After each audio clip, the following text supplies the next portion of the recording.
must have a code, no doubt. Good cop and bad cop left for the day. May I fuck my wife? I am the one who knocks. Si les gens dans les séries télé passaient plus de temps à se mettre des coups de boule dans la tronche qu'à discuter calmement, on n'aurait probablement jamais connu les drames aux dialogues ciselés qui font les beaux jours de la petite lucarne. You're goddamn right. Mais ce n'est pas parce que ces programmes préfèrent péter des articulations plutôt que de tailler le bout de gras qu'on ne doit pas joyeusement célébrer leur bourrinage et autres nions dans les parties génitales. Alors clap fatal spécial coup de tête balayette, c'est parti. On évacue d'abord la news qui n'a rien à voir avec notre thème, à part qu'on a envie de taper sur les scénaristes. C'est la fin de How I Met Your Mother après 9 années à l'antenne.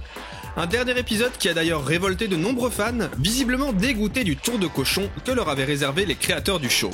Soit un final à la Lost, qui invalidait l'intégralité de la dernière saison, en même temps que l'intégralité de la série. On passe à l'incontournable reprise de Game of Thrones, qui a débuté sa 4e saison dimanche dernier sur HBO. They know I saved the city, they know I won the war. War's not won. Une chaîne victime de son succès, car comme lors de la diffusion du final de True Detective, les connexions ont été si nombreuses que certains spectateurs ont vu leur box plantée. I want to know which side you're on. Et pour ceux qui n'auraient pas eu la chance de voir ce premier épisode, n'hésitez pas à consulter notre bande-annonce de la série, ainsi que notre critique hebdomadaire des épisodes. On continue ensuite avec l'annonce de 2 résurrections surprises de série. D'abord Jack Bauer, le action hero de la série 24, qu'on retrouvera le 5 mai à la télé sur la Fox, après 4 années d'inactivité et une adaptation cinématographique avortée.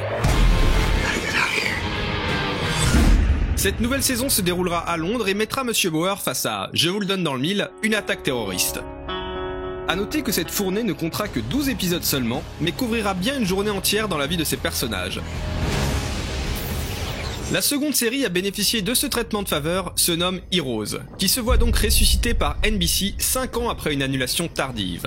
Pour rappel, la création du scénariste Tim Kring s'était éteinte dans l'indifférence générale à la fin de sa 4e saison, dont l'échec critique et public contrastait totalement avec le culte qui s'était emparé de la série durant sa première année. Mais au moment où Batman, Thor et Captain America cartonnent au cinéma, on comprend pourquoi les exécutifs de la chaîne ont décidé de ramener leur franchise de super-héros sur le devant de la scène. Une nouvelle saison exceptionnelle de 13 épisodes qui sera diffusée en 2015 sur NBC.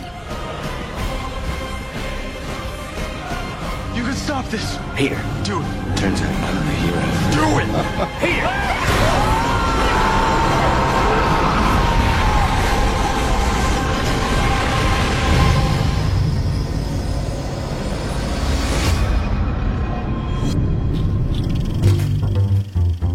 Qui aurait parié que le nom de Alan Ball, scénariste oscarisé d'American Beauty et créateur de Six Feet Under et True Blood, puisse un jour être synonyme d'action over the top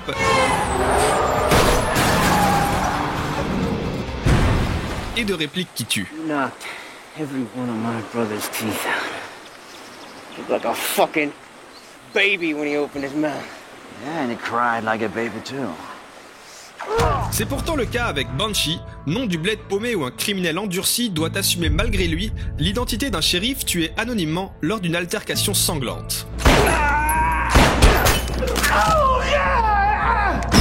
Si le tour de passe-passe est certes un peu difficile à avaler, celui-ci mène néanmoins à une série couillue, rythmée par des bastons parmi les plus rageuses, violentes et bien foutues qu'ait jamais offert le petit écran.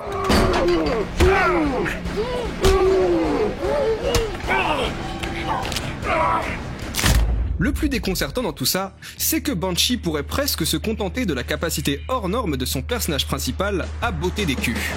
Mais au-delà des méchants diaboliques qui pullulent, la série se permet en plus de développer des personnages sensibles et fouillés, qui confèrent au tout une atmosphère unique, sublimée dans une seconde saison qui use avec talent du montage alterné, et dont les dernières minutes du final promettent une saison 3 endiablée.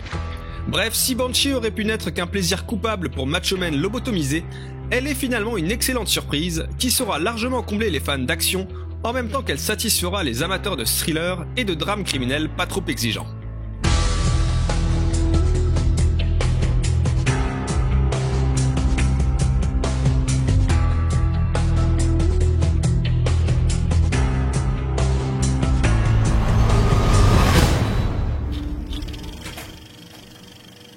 On termine l'émission avec un autre thriller d'action, celui-ci passé inaperçu et annulé après 13 épisodes pourtant excellents, le très confidentiel Daybreak.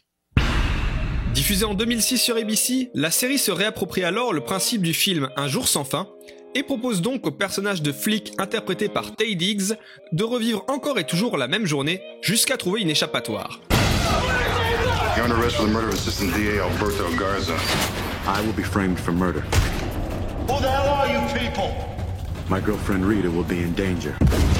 I know all this because I am living the same day over and over again. Et alors qu'il revit sans cesse les mêmes jours, il va en profiter pour étudier ses adversaires et déjouer le complot en évitant peu à peu les pièges posés par ses ennemis. Daybreak est donc un thriller nerveux et original qui, dans la malchance de son annulation prématurée, a eu l'avantage de ne pas avoir le temps d'épuiser un concept qui aurait pu se révéler usant, mais qui garde ici toute sa force.